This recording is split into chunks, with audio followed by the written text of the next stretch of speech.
ആ sister, accident ആയി കൊണ്ടുവന്നൊരു കുട്ടി, പേര് അപ്പുണ്ണി. എക്സ്റേ എടുക്കാൻ കൊണ്ടുപോയതാ, ദാ അവിടെ. ആ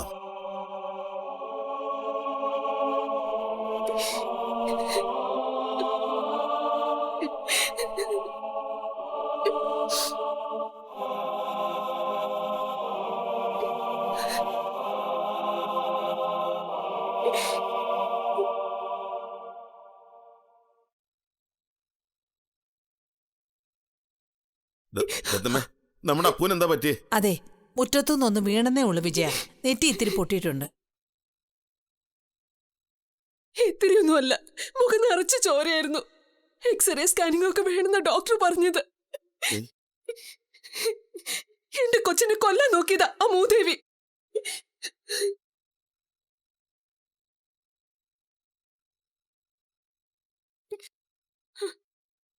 എന്തൊക്കെയാ രത്നമ്മേ നീ പറയുന്നേ?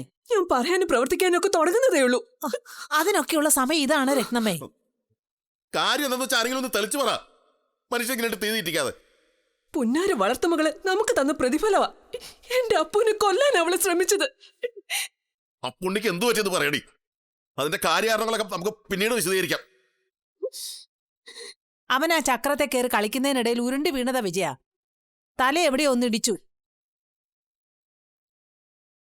പുന്നാര മോള് തള്ളിയിട്ടതാണെന്നും കൂടി പറ. അതെന്താ മിണ്ടാത്ത? മനഃപൂർവ്വം ജാനുമോൾ അങ്ങനെ ചെയ്യുവോ? എന്തായാലും ബോധം തെളിയുമ്പോ അപ്പുണ്ണി തന്നെ സത്യം പറയുമല്ലോ. അപ്പുണ്ണിക്ക് ബോധമില്ലേ?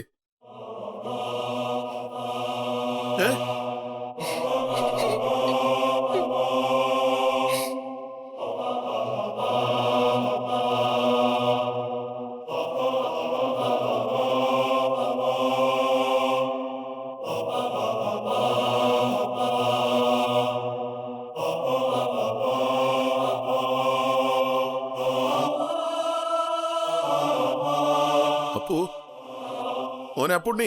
വേണ്ട, ഡിസ്റ്റർബ് ചെയ്യണ്ട. ഞാൻ അപ്പുണ്ണിയുടെ അച്ഛനാ. പേഷ്യന്റിന്റെ ആരെങ്കിലും അല്ലേ എപ്പോഴും കൂടെ വരുന്നത്. ആരായാലും ഇപ്പൊ രോഗിയെ ശല്യപ്പെടുത്താൻ പാടില്ല.